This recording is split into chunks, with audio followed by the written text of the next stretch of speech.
ಬಂದಾಗ ಎಲ್ಲಿ ಉಳ್ಕೊಳ್ತಾರ ಅಂತೇಳಿ ನೋಡಿ. ಪ್ರವಾಸಿಗರು ನನಗೆ ತಿಳಿದ ಮಟ್ಟಿಗೆ 99% ಅವರೇ ಪ್ರಿಪ್ರೇಷನ್ ಇರ್ತಾರೆ, ಎಲ್ಲಿ ಸ್ಟೇ ಆಗಬೇಕು, ಎಲ್ಲಿ ಇರ್ಬೇಕಂತ. 1% ನಿಮಗೆ ಕೇಳ್ತಾರೆ, ಗೈಡ್ಗಳಿಗೆ ಕೇಳ್ತಾರೆ ಎಲ್ಲಿ ಯಾವ್ದು ರೆಕಮೆಂಡ್ ಮಾಡ್ತೀವಿ ಅಂತ. ಯಾಕಂದ್ರೆ ಇವತ್ತು booking.com ಇದೆ, ಜಸ್ಟ್ ಡಯಲ್ ಇದೆ, ಟ್ರಿಪ್ ಅಡ್ವೈಸರ್ ಇದೆ, ಗೂಗಲ್ ಇದೆ. ಜಸ್ಟ್ ಬಂದರೆ ರೇಟಿಂಗ್ ಎಷ್ಟು, ಯಾವ ಹೋಟೆಲಲ್ಲಿ ಸ್ಟೇ ಆದರೆ ಫುಡ್ ಹೆಂಗೆ ಕೊಡ್ತಾರೆ, ಅಕಾಮಡೇಷನ್ ಏನು, ಪ್ರೈಸ್ ಏನು, ಎಲ್ಲ ಟೂರಿಸ್ಟು 3 ಕ್ಯಾಟಗರಿ ಟೂರಿಸ್ಟ್ ಬರ್ತಾರೆ. ಕ್ಲಾಸ್ ಒನ್ ಕ್ಯಾಟಗರಿ ಇದೆಲ್ಲ 5 ಸ್ಟಾರ್ 3 ಸ್ಟಾರ್ ಹೋಟೆಲಲ್ಲಿ ಸ್ಟೇ ಮಾಡ್ತಾರೆ. ಕ್ಲಾಸ್ ಬಿ ಅಂದರೆ ಅವರು ಎರಡಕ್ಕೂ ಅಡ್ಜಸ್ಟ್ ಆಗ್ತಾರೆ, ಒಂದು 3 ಸ್ಟಾರ್ ಹೋಟೆಲ್ಗೂ ಅಡ್ಜಸ್ಟ್ ಆಗ್ತಾರೆ ಅಥವಾ ಸಣ್ಣ ಹೋಟೆಲ್ಗಳಿಗೂ ಅಡ್ಜಸ್ಟ್ ಆಗ್ತಾರೆ. ಕ್ಲಾಸ್ ಸಿ ಬಂದಾಗ ಬಜೆಟ್ ಫ್ರೆಂಡ್ಲಿ ಇರುವಂಥ ಟೂರಿಸ್ಟು. ಬಜೆಟಲ್ಲಿ ಏನಂದ್ರೆ ಶೇರಿಂಗ್, ಒಂದು ರೂಮಲ್ಲಿ ಮೂರು ಜನ ಡಿವೈಡ್ ಮಾಡ್ಕೊಂತ ಟೂರಿಸ್ಟ್ ಬರ್ತಾರೆ. ಹಾಗಾಗಿ ಯಾವ ಸ್ಥಳಗಳಿದ್ದಾವೆ ಪ್ರವಾಸೋದ್ಯಮ ಇಲಾಖೆಯಿಂದ ಆ ಜಿಲ್ಲೆಯಲ್ಲಿ ಜಿಲ್ಲಾ ಪ್ರವಾಸೋದ್ಯಮ ಅಭಿವೃದ್ಧಿ ಸಮಿತಿ ಅಂತ ಇರುತ್ತೆ. ಅಲ್ಲಿ ಜಿಲ್ಲಾಧಿಕಾರಿಗಳು ಜಿಲ್ಲಾ ಅಧ್ಯಕ್ಷರಾಗಿರ್ತಾರೆ. ಆ ಪ್ರವಾಸೋದ್ಯಮ ಇಲಾಖೆಯ ಸಹಾಯಕ ನಿರ್ದೇಶಕರು ಅಥವಾ ಉಪನಿರ್ದೇಶಕರು ಮೆಂಬರ್ ಸೆಕ್ರೆಟರಿ ಆಗಿರ್ತಾರೆ. ಆ ಜಿಲ್ಲೆಯಲ್ಲಿರುವಂಥ ಪ್ರೇಕ್ಷಣಿಕ ಪ್ರವಾಸಿ ತಾಣಗಳಿರ್ಬೋದು, ನೈಸರ್ಗಿಕ ತಾಣಗಳಿರ್ಬೋದು, ಮನೋರಂಜನೆ ತಾಣಗಳಿರ್ಬೋದು, ಅಲ್ಲಿ ಸರ್ಕಾರವೇ ಪ್ರೋತ್ಸಾಹನ ಕೊಟ್ಟು 3 ಸ್ಟಾರ್ 5 ಸ್ಟಾರ್ ಹೋಟ್ಲುಗಳು ಓಪನ್ ಮಾಡಲಿಕ್ಕೆ ದುಡ್ಡು ಕೊಡುತ್ತೆ. 1 ರಿಂದ 1.5 ಕೋಟಿ ತನಕ ಸಬ್ಸಿಡಿ ಕೊಡುತ್ತೆ. ಹಾಗಾಗಿ ಆ ಹೋಟೆಲ್ಗಳ ಬಗ್ಗೆ ಜಸ್ಟ್ ನಿಮ್ಮ ಮಾಹಿತಿಗಿರಲಿ, ನೀವು ಕ್ವಶನ್ ಕೇಳಿದಿರ ಅಂತೇಳಿ ಸಹಜವಾಗಿ ಅಲ್ಲಿ ಹೋಟೆಲ್ಗಳು ಇದ್ದೇ ಇರ್ತವೆ. ಇಲ್ಲಾಂದರೆ ಕೆಲವರು ಈ ಹಂಪಿ ಭಾಗದಲ್ಲಿ, ಹಂಪಿ ಸುತ್ತಮುತ್ತ ಪರಿಸರದಲ್ಲಿ ಏನು ಮಾಡಿದ್ದಾರೆ, ಹೋಮ್ ಸ್ಟೇಗಳನ್ನು ಮಾಡ್ಕೊಂಡಿದ್ದಾರೆ. ಅಂದರೆ ಕೆಳಗಡೆ ಅವ್ರು ಇರ್ತಾರೆ, ಮೇಲೆ ಬಂದಂಥ ಟೂರಿಸ್ಟ್ಗಳಿಗೆ 2,000 ರೂಪಾಯಿ 3,000 ರೂಪಾಯಿ ರೂಮ್ ಕೊಡ್ತಾರೆ. ಓಕೆ, ಇದು ರೂಮಿಂದು.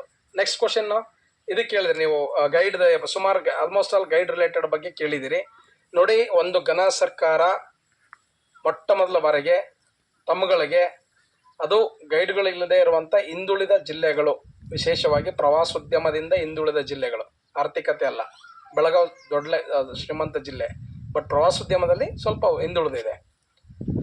ಈ ಜಿಲ್ಲೆಗಳಲ್ಲಿ ಪ್ರವಾಸೋದ್ಯಮವನ್ನು ಉತ್ತೇಜನ ಮಾಡಲು ನಿಮ್ಮನ್ನು ಆಯ್ಕೆ ಮಾಡಿ ತರಬೇತಿಯನ್ನು ಕೊಡ್ತಾ ಇದೆ ಸರ್ಕಾರ.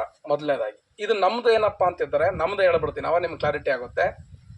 ನಮ್ಮದು ಗೈಡ್ ಟ್ರೈನಿಂಗ್ ಕಾಲ್ ಮಾಡಿದಾಗ SLC ಇತ್ತು ಕ್ವಾಲಿಫಿಕೇಷನು, ಈಗ PUC ಮಾಡಿದೆ ಸರ್. PUC ಮಾಡಿದ್ದಾರೆ ನಿಮಗೆಲ್ಲ. PUCಯಲ್ಲಿ ಗೈಡ್ ತೊಗೊಂಡಾಗ ಇದು ನಿರುದ್ಯೋಗ ಯುವಕ ಮತ್ತು ಯುವತಿಯರಿಗೆ ಸ್ವ ಉದ್ಯೋಗವನ್ನು ಕಂಡುಕೊಳ್ಳಲು ಸರ್ಕಾರ ನೀಡುವಂಥ ತರಬೇತಿ ಅಷ್ಟೇ. ಪರವಾನಗಿ ಇದೆ, ಯಾವುದೇ ಸ್ಟೇ ಫಂಡ್ ಇಲ್ಲ, ಯಾವುದೇ ಸಂಬಳ ಇಲ್ಲ, ಯಾವುದೇ ಬೆನಿಫಿಟ್ಸ್ ಇಲ್ಲ. ಜಸ್ಟ್ ನೀವು ಐತಿಹಾಸಿಕ ಸ್ಥಳದಲ್ಲಿ ಹೋಗಿ ಗೈಡ್ ಮಾಡಿ ನಿಮ್ಮ ಜೀವನವನ್ನು ನೀವೇ ಬದುಕನ್ನು ಕಟ್ಟಿಕೊಳ್ಳಬೇಕು, ಅದು ನಿಮ್ಮ ಕೌಶಲ್ಯತೆಗಳಿಂದ. ಈಗ ನಮಗೆ ಯಾವುದೇ ರೀತಿ ಇಲ್ಲ ಸ್ಟೇ ಫಂಡು, ಬಟ್ ನಾವು ಸ್ಟೇಟ್ ಸಂಘ ಕಟ್ಟಿ ಹೋರಾಟ ಮಾಡಿದ್ವಿ. ಆವಾಗ ಬಸವರಾಜ ಬೊಮ್ಮಾಯಿ ಸರ್ ಅವರು ಮುಖ್ಯಮಂತ್ರಿಗಳಿದ್ದಾಗ ಇಡೀ ದೇಶದಲ್ಲಿ ಎಲ್ಲಿ ಗೈಡ್ಗಳಿಗೆ ಸ್ಟೇ ಫಂಡ್ ಇಲ್ಲ. 5,000 ರೂಪಾಯಿ ಪ್ರೋತ್ಸಾಹನ ಕರ್ನಾಟಕ ಸರ್ಕಾರ ಕೊಡ್ತಾ ಇದೆ. ಈಗ HK ಪಾಟೀಲ್ ಸಾಹೇಬರು ಕೂಡ ನಮಗೆ ಮಂತ್ರಿಗಳು ಆದಕೊಳ್ಳೆ 6 ತಿಂಗಳು ಪೆಂಡಿಂಗ್ ಇರುವಂಥ 30,000 ರೂಪಾಯಿಗಳನ್ನು ಬಿಡುಗಡೆ ಮಾಡಿದೆ. ಈಗ ಮತ್ತೆ 4 ತಿಂಗಳು, ಇನ್ನು 5 ತಿಂಗಳದು ಪೆಂಡಿಂಗ್ ಇದೆ. ಅದು 400 ಜನಕ್ಕೆ ಗೆಜೆಟ್ ಆಗಿದೆ. ಗೆಜೆಟ್ ಆಗಿರೋದು 400 ಪ್ರವಾಸಿ ಮಾರ್ಗದರ್ಶಿಗಳಿಗೆ 2019ರಲ್ಲಿ ಜಿಯೋ ಪಾಸ್ ಆಗಿರೋದು. ಹಾಗಾಗಿ ನೀವು ಇಲ್ಲಿ ಗೈಡ್ಗಳು ಅಂತ ಬಂದಾಗ ಏನಾಗುತ್ತಂದರೆ, ನಮಗೆ ಈ ಒಂದು ಫಸ್ಟ್ ಪರವಾನಗಿ ಬಗ್ಗೆ ಹೇಳ್ತೀನಿ. ಇದು 3 ವರ್ಷ ಇರುತ್ತೆ. ಮೊದಲು 3 ವರ್ಷ ಅವಧಿ ಇತ್ತು ವ್ಯಾಲಿಡ್, ಈಗ 5 ಇಯರ್ಸ್ ಮಾಡಿದ್ದಾರೆ PUC. ಈ ಗೈಡ್ ವೃತ್ತಿಯಲ್ಲಿ ನೀವೇ ಸೆಲ್ಫ್ ಸ್ಟಡಿ ಮಾಡಬೇಕು. ರಿಫ್ರೆಶ್ಮೆಂಟ್ ಸರ್ಕಾರದಿಂದ 10 ದಿನ ಕೊಡ್ಬೋದು, 15 ದಿನ ಕೊಡ್ಬೋದು, 1 ತಿಂಗಳು ಕೊಡ್ಬೋದು. ನಿಮ್ಮ ಕೌಶಲ್ಯತೆ ಮೇಲೆ, ನಿಮ್ಮ ಸ್ಕಿಲ್ಗಳ ಮೇಲೆ ನೀವನ್ನ ಪ್ರವಾಸಿಗರನ್ನ ಅಟ್ರಾಕ್ಷನ್ ಮಾಡಬೇಕಾಗುತ್ತೆ. 2013ರಲ್ಲಿ ಲೈಸೆನ್ಸ್ ತೊಗೊಂಡ್ರೆ 2019ರಲ್ಲಿ ಕ್ಲಿಕ್ ಆಗಿದ್ದೀನಿ ನಾನು. ಇಲ್ಲಿ 3 ಟೈಪ್ ಪರವಾನಗಿ ಇರ್ತವೆ. ಒಂದು ಬ್ಲೂ ಕಲರ್ ಬರುತ್ತೆ, ಅದು ಜಿಲ್ಲಾಡಳಿತ ಕೊಡುವಂಥದ್ದು. ನೀವೇನು SST ಆಗಿದ್ರಲ್ಲ, ನಿಮ್ದೇನು ಕಾರ್ಡ್ ಇದೆಯಲ್ಲ, ಅದೇ ಟೈಪು ಜಿಲ್ಲಾಡಳಿತ ಕೊಡುತ್ತೆ. ಆ ನಂತರ ಗ್ರೀನ್ ಕಾರ್ಡ್ ಬರುತ್ತೆ, ಅದು ಸ್ಟೇಟ್ ಗೌರ್ಮೆಂಟಿಂದ ಕೊಡ್ತಾರೆ. ಅದು ಜಿಲ್ಲೆ ಮಟ್ಟದಲ್ಲಿ ನೀವು ಗೈಡ್ ಮಾಡಲಿಕ್ಕೆ. ಈ ಥರ ಯೆಲ್ಲೋ ಕಾರ್ಡ್ ಬರುತ್ತೆ, ಇದು ರಾಜ್ಯಾದ್ಯಂತ ಗೈಡ್ ಮಾಡಲಿಕ್ಕೆ ಯೆಲ್ಲೋ ಕಾರ್ಡ್. ಇದು ಎಕ್ಸ್ಪೀರಿಯನ್ಸ್ 10 ವರ್ಷ ಆಗಿರಬೇಕು, ಡಿಗ್ರಿ ಆಗಿರಬೇಕು. ಗ್ರೀನ್ ಕಾರ್ಡ್ ನೀವು ತಗೊಂಡ್ರ ಕಾರ್ಡಿಗೆ PUC ಆಗಿರಬೇಕು. ಇವತ್ತುವರೆಗೆ ಸರ್ಕಾರ, ಅದಕ್ಕೆ ನಾವು ರಾಜ್ಯ ಸಂಘದಿಂದ ಪ್ರಬಲವಾಗಿ ಹೋರಾಟ ಮಾಡ್ತಾ ಇದ್ದೀವಿ. ಸಾಕಷ್ಟು ಗೈಡ್ಗಳು ಒಂದು ಲೋಕವನ್ನು ತ್ಯಜಿಸಿದ್ದಾರೆ. ಅವರಿಗೆ ಇವತ್ತುವರೆಗೆ ಯಾವುದೇ ರೀತಿ ಬೆನಿಫಿಟ್ಸ್ ಸರ್ಕಾರ ಕೊಟ್ಟಿಲ್ಲ. ಬಟ್ HK ಪಾಟೀಲ್ ಸಾಹೇಬರು ತುಂಬ ಒಳ್ಳೆಯವರಿದ್ದಾರೆ, ಅವ್ರಿಗೆ ಅಪ್ರೋಚ್ ಮಾಡಿದ್ದೀವಿ. ಸೆಷನ್ ಇರೋದರಿಂದ ಅದಾಗಿಲ್ಲ. ಹಾಗಾಗಿ ಮುಂದೆ ಆಗುತ್ತೆ ಇಲ್ಲವೋ ಗೊತ್ತಿಲ್ಲ. ಇದರಲ್ಲಿ ದುಡಿಮೆ ಚೆನ್ನಾಗಿದೆ. ಎಕ್ಸಾಂಪಲ್, ನಮ್ಮ ಹಂಪೆಯಲ್ಲೇ ಸುಮಾರು ಗೈಡ್ಗಳು ಲೈಕ್ ಕೋಟ್ಯಾಧಿಪತಿಗಳು ಇದ್ದಾರೆ ಗೈಡ್ಗಳು. ಒಂದು ದಿನ ನಮ್ಮ ಜಿಲ್ಲಾಡಳಿತ ಫಿಕ್ಸ್ ಮಾಡಿದೆ, 1 ರಿಂದ 5 ಜನ ಟೂರಿಸ್ಟಿಗೆ 2500 ರೂಪಾಯಿ ನಿಗದಿ ಮಾಡಿದೆ. ಬೇರೆ ಭಾಷೆ ಹೋದರೆ 600 ರೂಪಾಯಿ ಲ್ಯಾಂಗ್ವೇಜ್ ಅಲವೆನ್ಸನ್ನು ಫಿಕ್ಸ್ ಮಾಡಿದೆ. 3100 ರೂಪಾಯಿ ಒಂದು ದಿನಕ್ಕೆ ನಾವು ದುಡಿಬೋದು. ಬಟ್ ಹಂಪಿ ಅಂತ ಹೇಳ್ತೀನಿ. ಬಟ್ ನಿಮ್ಮದು ಪ್ಲೇಸ್ಗಳೆಲ್ಲ ಏನಾಗುತ್ತಂದರೆ ನೀವು ಪ್ರಮೋಟ್ ಮಾಡಬೇಕು. ಈಗ ಬಿಗಿನಿಂಗ್ ನೀವು ಒಂದು ಸ್ವಲ್ಪ ಟೈಮ್ ತಗೊಳುತ್ತೆ. ಯಾಕಂದರೆ ಸಣ್ಣ ಗಿಡ ಹಾಕಿ ಬೀಜ ಗಿಡ ಬೆಳೆಸಿದರೆ ಹಣ್ಣು ಬಿಡೋಕ್ಕೆ ಸುಮಾರು ವರ್ಷ ಟೈಮ್ ತಗೊಳುತ್ತೆ. ಹಾಗಾಗಿ ನೀವು ಶಾರ್ಟ್ ಟರ್ಮಲ್ಲಿ ಏನು ಮಾಡ್ಬೇಕಂದ್ರೆ ಹೆಚ್ಚಿನ ಪುಸ್ತಕಗಳನ್ನು ಅಧ್ಯಯನ ಮಾಡಬೇಕು. ಆಲ್ಮೋಸ್ಟ್ ಡಿಸ್ಟ್ರಿಕ್ಟ್ ಟೂರಿಸಮ್ ಏನು ಆಫೀಸ್ ಇದೆ ಅಲ್ಲಿ ನಮ್ಮ ಗೈಡ್ಗಳದ್ದು ಲಿಸ್ಟ್ ಇದೆ, ಅವರು ವೆಬ್ಸೈಟಲ್ಲಿ ಹಾಕ್ತಾರೆ. ಸ್ಟೇಟ್ ಗೌರ್ಮೆಂಟು ಆಗುತ್ತೆ, ವಿಜಯನಗರ ಜಿಲ್ಲೆಯವರು ಹಾಕ್ತಾರೆ. ವಿಜಯನಗರ ಜಿಲ್ಲೆ ಹೋಗಿ ಟೂರಿಸ್ಟ್ ಗೈಡ್ ಅಂತ ವೆಬ್ಸೈಟ್ ಚೆಕ್ ಮಾಡಿದ್ರೆ ಜಿಲ್ಲಾಡಳಿತದಿಂದ ಗೈಡ್ಗಳ ಲಿಸ್ಟ್ ಬರುತ್ತೆ.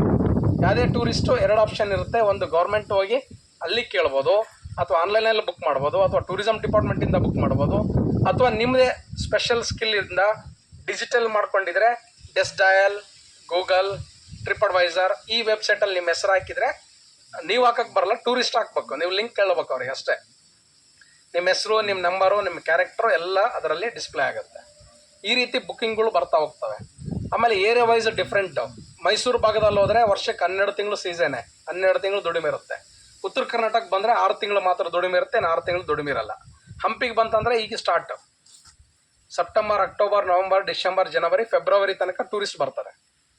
ಉಳ್ಕಿದ ಬೇಸಿಗೆ ಟೈಮಲ್ಲಿ ಈ ಕಲ್ಯಾಣ ಕರ್ನಾಟಕ ಭಾಗದ ಯಾವುದೇ ಜಾಗಗಳಲ್ಲಿ ಟೂರಿಸ್ಟ್ ಬರಲ್ಲ. ಆ ಟೈಮಲ್ಲಿ ಗೈಡ್ ಫೀಸ್ ಭಾಳ ಕಡಿಮೆ ಇರುತ್ತೆ. 1000 ರೂಪಾಯಿಗೆ ಹೋಗ್ತಾರೆ, 1500 ರೂಪಾಯಿಗೆ ಹೋಗ್ತಾರೆ, ಲಾಸ್ಟಿಗೆ 800 ರೂಪಾಯಿ ಕೂಡ ಹೋಗ್ತಾರೆ. ಬಟ್ ಈ ಸೀಸನ್ಗಳೆಲ್ಲ ಏನಿದೆ ಅಂದರೆ 2,500ಕ್ಕಿಂತ ಕಡಿಮೆ ಯಾರೂ ಹೋಗಲ್ಲ.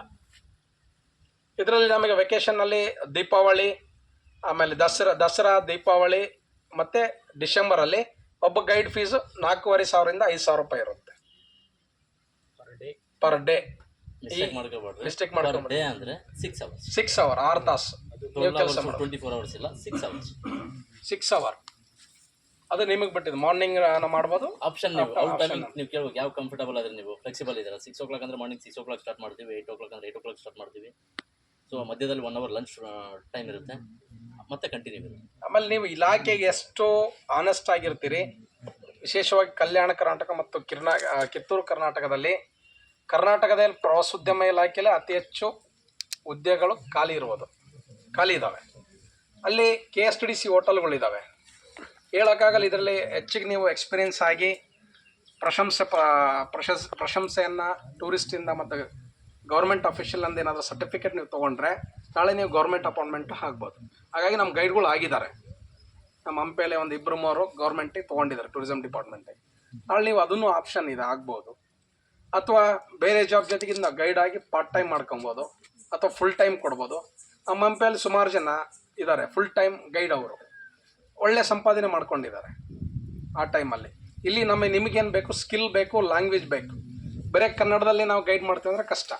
ಕನ್ನಡ ಭಾಷೆ ಜೊತೆಗೆ ತೆಲುಗು, ತಮಿಳ್, ಹಿಂದಿ ಇದ್ದರೆ ಮುಗೀತು, ಒಳ್ಳೆ ದುಡ್ಡು ಮಾಡ್ಬೋದು. ನೀವು ಇಂಗ್ಲೀಷ್ ಇತ್ತಂದರೆ ಒಳ್ಳೆ ದುಡ್ಡು ಮಾಡ್ಕೊಬೋದು. ಅದು ನಿಮ್ಮ ಮೇಲೆ ಡಿಪೆಂಡ್.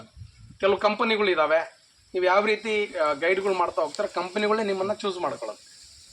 ಇವರೆಲ್ಲ ಕಂಪ್ನಿ ಗೈಡ್ ಹೋಗ್ತಾರೆ, ಕಂಪ್ನಿದು ಒಳ್ಳೆ ಪೇಮೆಂಟ್ ಕೊಡ್ತಾರೆ, ಆಮೇಲೆ ಟಿಪ್ಸ್ ಕೊಡ್ತಾರೆ. ನೀವು ಯಾವ ರೀತಿ ಗೈಡ್ಗಳು ಟೂರಿಸ್ಟಿಗೆ ಸ್ಯಾಟಿಸ್ಫ್ಯಾಕ್ಷನ್ ಸರ್ವಿಸ್ ಕೊಡ್ತೀರೋ ಅದ್ರ ಮೇಲೆ ನಿಮಗೆ ಡಿಪೆಂಡ್ ಆಗುತ್ತೆ.